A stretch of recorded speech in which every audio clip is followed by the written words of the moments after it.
Good morning, G. I'm doing well. I'm not as well as Quinnen Williams, I can tell you that. But I felt like it was very close, and he was going to get his contract. And his contract, when you look at it, is the second highest paid defensive tackle in the NFL. So him waiting obviously worked out well for him. He got $66 million guaranteed. That's more guaranteed money than Aaron Donald got. But Aaron Donald only signed a 3-year contract, and he is making $31 million.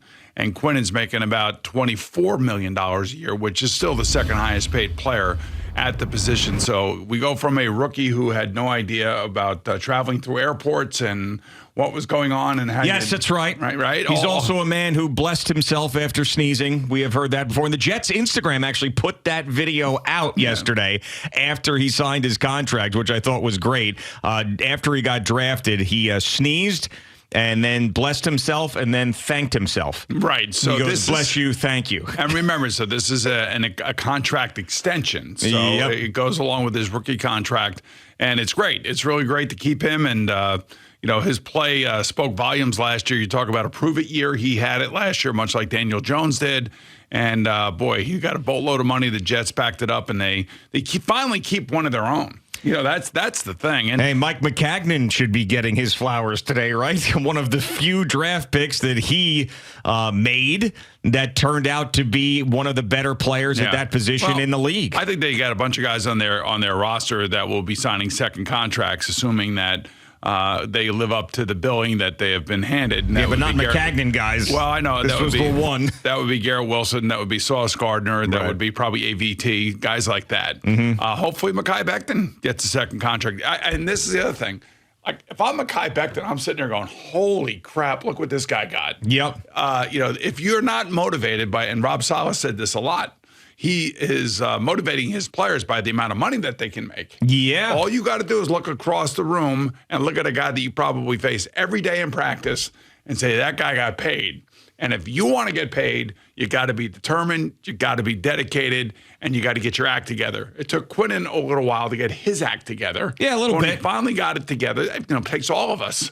When we're young players to finally figure it out. But when they finally do figure it out, man, it's something special. And now the money is so big that should be the motivating factor. So hopefully Mekhi Becton is seeing this as well. Now, as far as this Hard Knocks thing is, the reason the Jets are on Hard Knocks, Aaron Rodgers, is because you're here. Well, he did say that. He also did say that. That's why you are here. And, you're not stupid. You know what's going on. You go on McAfee. You see how popular that show, that podcast turned out to be when you went on it. So, listen, man, you're a star. And this is a storyline. And if you're in the TV business, the movie business, the documentary business, whatever you want to call it, you want the best possible storyline that you can possibly have to show the audience. And you just so happen to want to come play for the Jets when you got out of your darkness retreat. You're going to be the guy. You are the face of the franchise and the NFL as we head into the NFL this season. And that's why you guys are on Hard Knocks. It's pretty easy. Yeah, and he did say that after he said they stuffed it down our throats. He did say, hey, there's a lot of eyes on us. There's a lot of expectations about me and the team and everything this year. So he understands it. I just hope that he doesn't avoid the cameras and turns out to be someone who is just not wanting to participate in this. Like, if I were him, he wants to talk about psychedelics and some of the benefits of the psychedelic drugs for NFL players. If I were him, I would use this platform to just talk about that the whole time.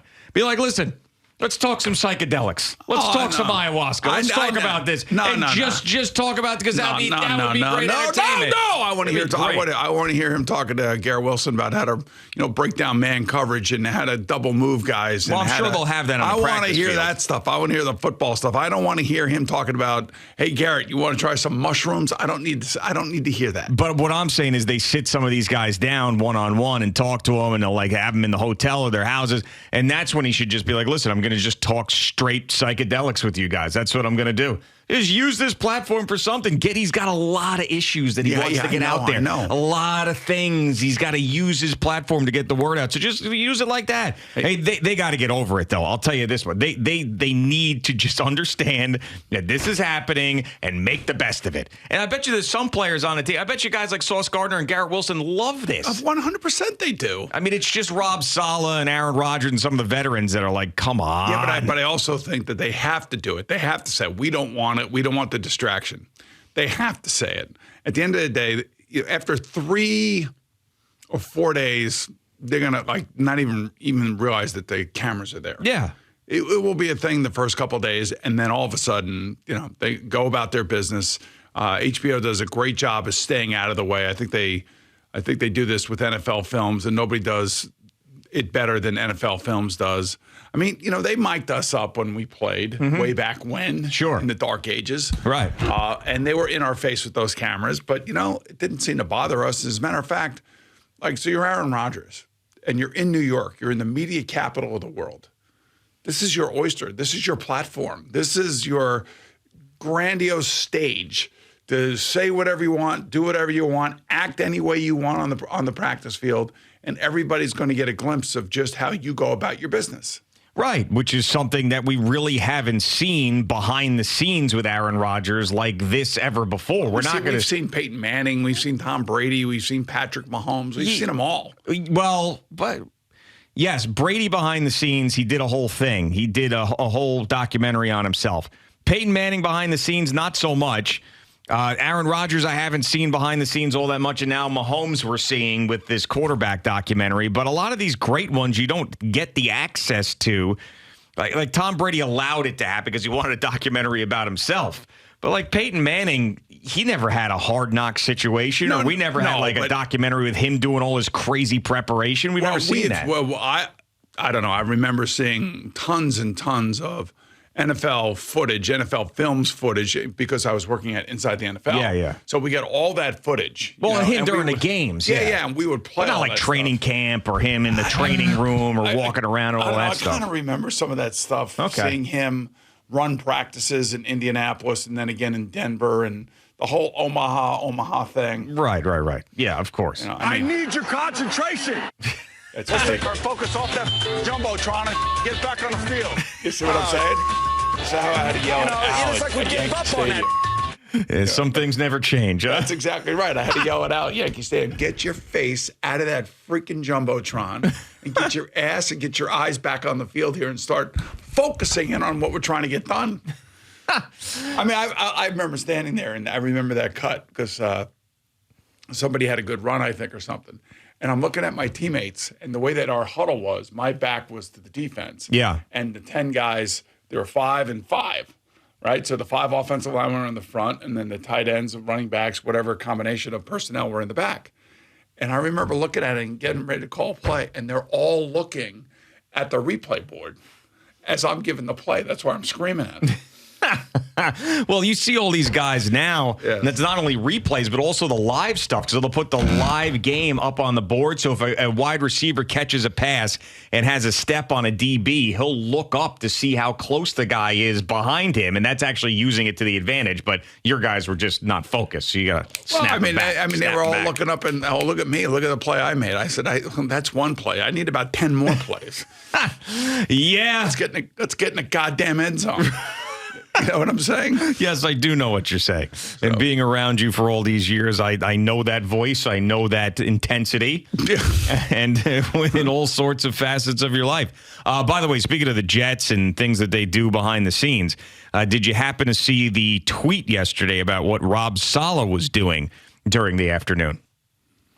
I know what he was doing. I didn't need to see a tweet because I played golf yesterday with somebody who had played golf with Rob Saleh a few days earlier. Oh, okay. And the discussion came up, and there's a few discussions about what happened yesterday. Okay. But, I was told that Rob was telling this guy that I was playing with, a friend of mine, that, and not to mention his name, that he was playing with Joe Beningo, and I'm like, oh my God, That's that right. is good. That is going to be something. Now I don't know if Joe has changed his putting style or not. I mean, but it is the most bizarre thing that I had ever seen on the golf club. I would love to hear what Rob Saleh thinks of Joe's putting style. Yeah, well, I'd love to know if Rob Saleh finished 18. You know, I mean, this guy loves golf more than anybody. He does. But I like with Joe in his ear. All right, let's go back to week 4, bro. All right, like this is 3rd and 18. I don't know what the hell you guys were thinking. I mean, I understand that the offensive coordinator, you fired him and everything, but I mean, what in the hell? I mean, what protection was called there, bro? All right, so 4? Oh, my back hurts. Oh, I got to get out of here. I do know this about Rob Saleh. He does obviously love golf. Yeah. And I have no problem with that. It's whatever you do on your free time is your free time. I mean, they don't have a lot of free time.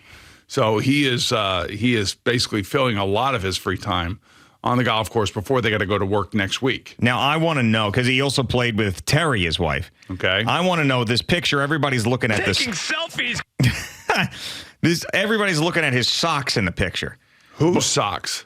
Joe Beningo's socks. Everybody's looking at the socks, and they're commenting on the socks. I got a different thing that's making me. Why is Joe bending? That's my question. What is that? Who is was Does somebody he have a bad back or something? Or this is like his putting stance? was someone laying on the ground taking this picture? Is that what? Look, here it is on CBS Sports Network. Why is Joe leaning forward? I don't. He should be standing up. Like Rob Saleh is standing like a mountain of a man. Yeah. And Terry looks great. I mean, then Joe looks like an old man bent over. Like, what the? Why is he doing that? What is that? I mean, it feels like he was like trying to get closer to the camera because the person that was taking it was like 3 feet tall or something. Yeah, I don't mind the socks. Socks are fine. That's his thing, I guess. Yeah. But, I mean, he looks.